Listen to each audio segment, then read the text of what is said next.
naye ndaba tufulumizizza ebiwandiiko oza akalulu ka Uganda ndoza tuyinza okugamba nti kakwata ku nsi yonna abakulaze 2 voter turnout yali ku 7 ku 10 2 nebeera ku bitundu 69 ku 10 11 5 mu 9 ku 10 ate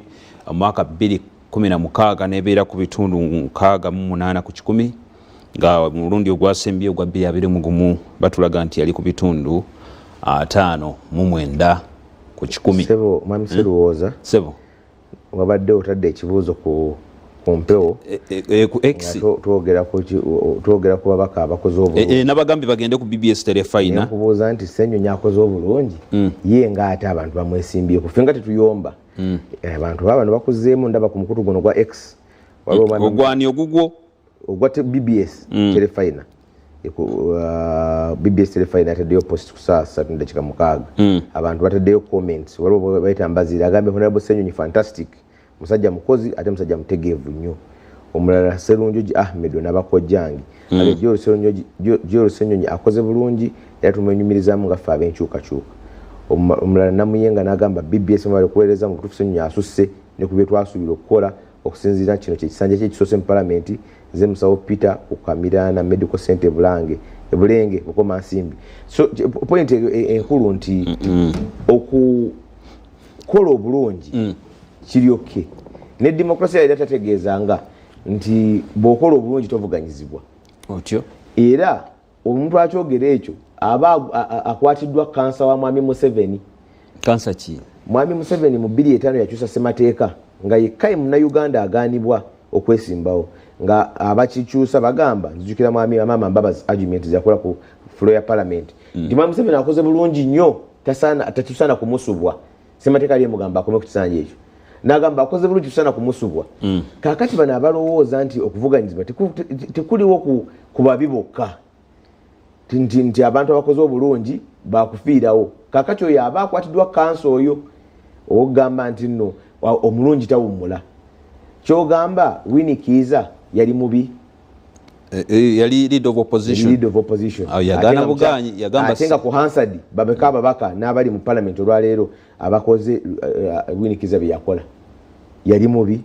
bameka leero tali mu opposition tatani mugonde era mpuliro n'abalala b'Esudia nga bagamba kakati ogamba oyagala otyo kuwummuza gundi omujja mu byobufuzi ani yagamba nti batuli mu parliament batuli relevant nti batuli mu parliament nti kyebagamba ababaka 5 ku bukadde bw'Abannayuganda 4 bebokaboka abalina omugaso mu Uganda mu byobufuzi. Miriam Matemba amaze emyaka 20 nga tali mu parliament talina kifo kya government. Ababaka bameka abali mu parliament eyo abasinga Miriam Matemba ekitiibwa okumanyika n'okwogera ebintu eby'embavu ne bagamba nti Miriam Matemba ayogedde basukane eriyo asinga ababaka abawera n'ebisatu. Naliko wano ne Dr. Sam Kazibwe ku mukulu gw'omukyala Roda Kalema byafaayo bikulaga nti yagaana yagaanamu n'agamba ebisanja bino bimala naye just mbadde ndetabulesi kantu nali wano ne mukulu Dr. Sam Kazibwe ng'atunyumya ku mukulu gwa Honorable Roda Kalema omugenzi. Demokrasia kyategeeza abantu ab'enjawulo baleta ebitone byabwe otherwise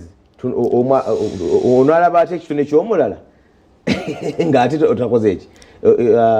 mu kira yennyini twalina omugenzi Kalega Njuba nga munnabyabufuzi mukuukutivu ng'ekyali kya Ddondo nga munnamateeka atawunyikamu n'omukulu logwe nga guli gundi mu 2011 asigenda kuddamu kwesimbawo senga twali tuli ku Musevenism twanagambye tetusobola ku replacinga Njuba na muntu atabeera ku parliament. Okusinziira ku kulaba kwo osuubira omubaka yandifuza ebisanja bimeka wati wali international tewali teeka lipa kugira ababaka abo tovolaba nti ne mu senate ez'amawanga gali ganaggwadde omuntu omulabayo ng'agendayo muvubuka n'avaayo nga muzeeyi ddala osuubira omubaka wa parliament yandifuza ebisanja bimeka eriyo kansokenzemu kino ekyokulaba ku kyogeraageranyiriza eri abageraageranya senate ya America ne bagamba kati eri tulaba baseneta babeerako emyaka mingi kituufu ne senator tebawa 10 kugula bantu oba mutwalo ani agula abantu mu Uganda babikola n'abo opposition babikola mugula abantu nze ate nembaddeko waliwo opposition sizirina nze zigula naye kyeŋŋamba nti eriyo factors ezimu zetwandibadde tugeraageranya ebimu tetusobola bigeraageranya kubanga abantu okusalawo mu Uganda kati olaba eriyo constituencies ezimu nga nokunaku kira teri emu kwezo naye nga n'olunaku ezimu nga n'olunaku lw'okulonda oli abeera wali ne 2,200 zaawo abantu abali bali mu line so nze kyendowooza nti ombuziza nti omubaka yandifuza ebisanja bimeka ekyamazima emyaka 10 gyandibadde gimala omuntu by'emisanja 2 gyandibadde gimala omubaka ate ku nkomerero ya byonna constituency erimu abantu kati nga Uganda erimu abantu obukadde abantu abakulu basoba mu bukadde 3 noga nti omuntu omu abeere president emyaka 40 oba emyaka 30 kakati ne constituency erimu abalonzi emitwalo 2 nogamba nti omuntu omu abeere omubaka emyaka 2 oba 25 kwegamba oba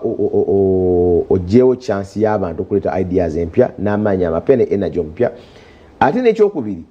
endowooza egamba mbu omubaka bw'ava mu parliament tuba tumufiiriddwa yakibogwe nnyo era mpulira nga abantu bagikosa yakibogwe nnyo ani agamba nti bw'oba tuli mu parliament tulina makulu